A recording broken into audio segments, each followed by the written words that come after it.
Shalom, Erev Tov, good evening. This is TV7 Israel News broadcast to you from Jerusalem.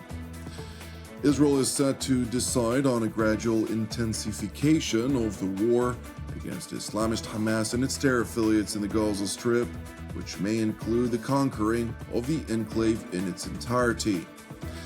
Washington dubs an international conference on a two-state solution, which took place late last month, as an unproductive publicity stunt. Jerusalem calls out Moscow over its disinformation campaign against Israel. Israel is set to decide on a gradual intensification of the war against Islamist Hamas and its terror affiliates in the Gaza Strip. Israeli Prime Minister Benjamin Netanyahu held a meeting yesterday to discuss strategic military issues with Defense Minister Israel Katz, Strategic Affairs Minister Ron Dermer, and IDF Chief of General Staff Lieutenant General Eyal Zamir, alongside additional senior security officials. During the meeting, which lasted approximately 3 hours, General Zamir presented options for further operations in the war in Gaza. Consequently, at the conclusion of the meeting, a decision was made to present to Jerusalem's Security Cabinet a plan to conquer the entirety of the Gaza Strip for it to review and approve. This meeting is scheduled to be held tomorrow. It is important to know that the refer to option for expanding the war versus the terror groups in Gaza, upon approval of the Security Cabinet, will include taking control of the central enclave as well as Gaza City, a measure that will effectively complete the IDF's conquest of the Gaza Strip in its entirety. Meanwhile, in Washington, U.S. President Donald Trump was asked on whether he supports Israel reoccupying the Gaza Strip. Thank you, Mr. President. Would you support Israel reoccupying all of Gaza, as has been suggested by some Israeli officials? Well, I don't know what the suggestion is. I know that we are there now trying to get people fed. As you know, $60 million was given by the United States fairly recently to supply food, and a lot of food, frankly, for the people of Gaza that are obviously not doing too well with the food. And I know Israel is going to help us with that in terms of distribution and also money. We also have the Arab states are going to help us with that in terms of the money and possibly distribution.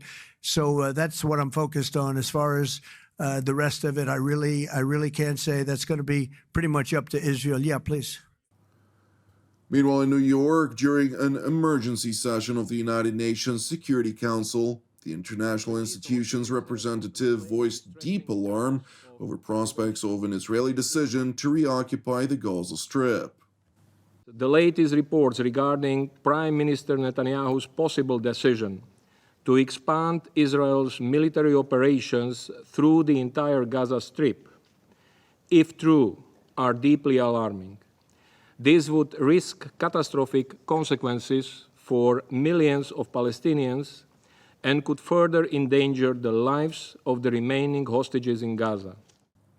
It is important to know that the majority of speakers representing member states of the Security Council and involved non-state actors and institutions unabashedly spouted libels and disinformation against the State of Israel, to include, of course, Russia, China, and the Palestinian Authority, among others. The Russian representative, for his part, happily seized the opportunity to bash both Israel and the United States, particularly also for the decision by both Washington and Jerusalem to boycott a Saudi-French high-level conference in support of the internationally aspired two-state solution, which was held late last month. Очевидно и то, что полная свобода рук израильтян на любые действия в Газе и на Западном берегу была бы невозможна без прямой военной поддержки и международно-политического прикрытия США. При этом подавляющее большинство государств мира эту линию отвергают. Показательными в данной связи стали американо-израильский бойкот, состоявшийся 28-30 июля международной конференции высокого уровня в поддержку двухгосударственного решения, а также тщетные попытки Вашингтона отговорить своих партнеров от участия в этом представительном форуме. Определенный оптимизм внушает то, что, несмотря на открытое давление американцев, большинство членов международного сообщества не испугалось и проявило солидарность с палестинским народом. А некоторые западные столицы, пусть и с большим запозданием, но все же анонсировали планы признать государство Палестина уже в следующем месяце. In response to the Russian attempt to twist the facts for the purpose of its own anti-Western interests, the United States emphasized that it viewed last month's conference on a two-state solution as an unproductive publicity stunt. We must be clear that unproductive publicity stunts, like last week's two-state solution conference and unilateral announcements regarding recognition of a Palestinian state, undercut the efforts of mediators and prolong the war. Israeli Foreign Minister Gideon Sa'ar, who attended the meeting himself, was less diplomatic vis-à-vis Moscow's cynical lies and disinformation against Israel. But we also heard here so many lies. I cannot refer to them all, but it was really funny to hear Russian Federation representative, after 3 years and a half of a brutal invasion and brutal war in Ukraine and bombardments on civilian population in Kiev and other places, speaking here the way he spoke. I also heard the Palestinian representative. I must say the Palestinians learned propaganda from you, from the Soviet era, and you were good teachers. The Palestinians invented terrorism as a way to promote their means, and it includes all Palestinian fractions. And until this very day, the Palestinian Authority continued to pay salaries to terrorists and terrorist families accordingly to the crime the terrorists committed. And this is how they encourage terrorism until this very day. You spoke about peace. From 1947, you had countless opportunities to reach peace. You rejected them all. Jerusalem's top diplomat continued by stressing the objective facts on the ground in contrast to the subjective falsehoods which the Islamist Hamas and anti-Israel actors are actively disseminating globally. Hamas and Islamic Jihad use the starvation and torture of hostages as evil tools. It's part of a deliberate and well-planned sadistic propaganda campaign. Its goals: 1, psychological terror. 2, an attempt to create a link between our starved hostages and their blood libel against Israel. But it's a campaign of lies. Israel facilitated huge amounts of aid into Gaza since the beginning of the war, in an unprecedented way in the history of wars.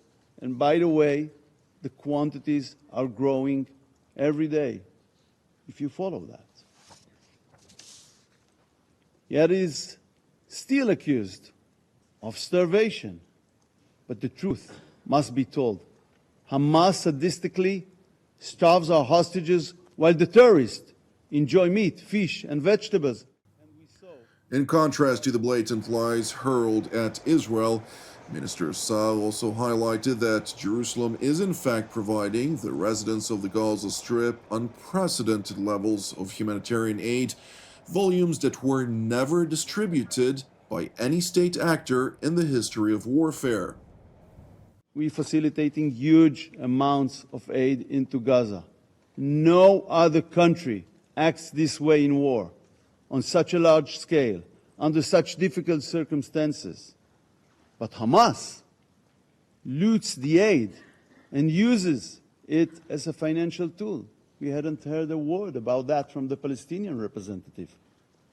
The distorted Hamas terrorists cruelly decide if and what the hostages will eat, mainly what they will not eat.